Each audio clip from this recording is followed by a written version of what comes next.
Okay, I wanted to make this video to really break down remote collar. Okay, so I made a bunch of videos on the topic of remote collar. I have an entire playlist on YouTube on the topic of remote collars, and there's a lot of information out there. You know, you can buy books on the topic. There is one really good book, the Tritronics Retriever Handbook, awesome book. You know, there are good resources out there as far as remote collar work goes. There's a lot of misinformation too. So what I wanted to do here is I wanted to detail as much as I could about the topic. I have taught about remote collars for a long time. I've used them for a long time, and I've seen the tremendous benefits that it can add to a training protocol if used properly. So let's dive right into it. Okay, so what a remote collar is, we're gonna address this from the very beginning, super basic. Remote collar is only a tool. That's all it is. There's nothing more to it than that. I'm oversimplifying it first. I want to start from the bottom, okay, and then just kind of add complexity to it as we go along. But think of the remote collar or e-collar or shock collar as a tool. That is all it is. It's simply a tool. Where people get mixed up about this is they think that the tool itself is responsible for so much damage that gets done with the tool. Okay, and yes, remote collars, just like any other tool, they can be misused. Any tool, like it doesn't matter what industry it is, any tool can be misused. When misused, any tool can have some issues, can cause some issues.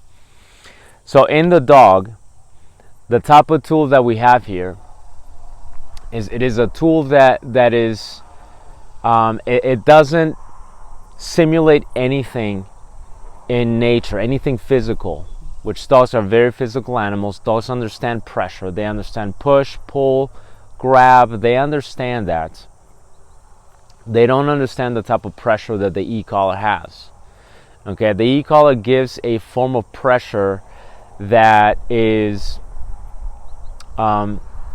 it's not tactile, it's non-directional, okay, and it has a very, very weird feeling to it. And yes, on the high levels it can be quite painful.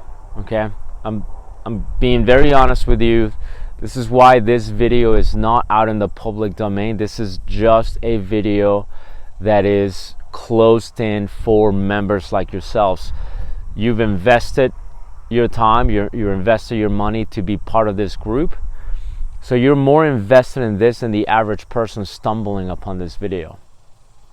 So yes, the e-collar can be very painful, but on the low levels, it's not painful at all. It's just different, very strange. It doesn't burn the dog. Okay, that's sort of a myth. I'm going to address the myths here in a little bit. But it's not a burn. It's not like when you stick your finger in a socket. I've done that. I know how that feels. It's not like getting tased. It's nothing like that. It's a very strange feeling. Now, on the lower levels, you don't even feel it. And if I start going up on the levels a little bit more, you're going to notice that you will sort of feel it. And if you've never felt one and you're considering it enough that you're watching this video, what I would suggest is, one, get one of really good quality. Two, feel it. Know what it feels like so that you have a better idea of what kind of tool you're using on your dog, so that it makes sense to you what your dog is sort of feeling. Because if you don't, what's going to happen is it's always going to be a question mark in your head. It's always going to be one of those, I don't know what it feels like. So back to what the e-collar is. Again, it's a tool. It gives a very strange type of feeling because it is very new. The dog doesn't understand it. The dog doesn't understand it. What ends up happening is if you just put it on the dog, start using it, the dog can potentially get very confused. That confusion could lead to a lot of stress. And that confusion and stress will lead the handler, the trainer, to frustration. So if I'm the trainer and I put it on the dog, I don't know how to use this tool, so I'm just kind of figuring it out as I go with very little guidance. What will happen is my dog won't know what it is because it's strange. My dog will get confused. I will get confused. Then I will get irritated, and I potentially now have the not the desire, but I might go, you know what, screw this, I'm going to go up higher, because obviously you're not feeling this, or you're not getting it, you're stupid. This is something that a lot of pet people do. A lot of pet owners will do this. I've had clients that have told me that that's exactly what they've done out of frustration, because they truly don't understand. So they go higher, and now the dog goes, man, I'm really confused, and this is now becoming uncomfortable, and dog will just look like crap. And then what happens is the owner will go, well, shit, that was awful, that was unpleasant. Owner will do one of two things. They'll crank it up even higher, or the owner will go, this is garbage, I don't like it, this is, I don't want to use this, I don't know what I'm doing.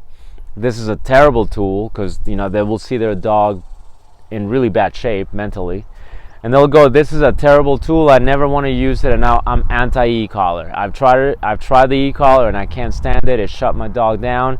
I would never want to use one of those things.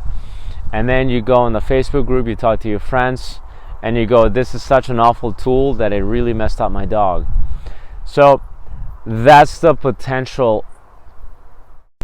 Alright guys, that was part 1 of the video series on remote collars. To watch the rest of the videos on this topic, and to finish watching this entire video and more exclusive videos only available to the website, go to dogtrainingismypassion.com. There's going to be a button that will prompt you to join the members area. The members area has exclusive content. It's going to have weekly updates, weekly videos on different topics, from protection training, e-collar training, competitive obedience, lectures on behavior modification. Everything that you can think of dog related is going to be on there. So make sure you check it out.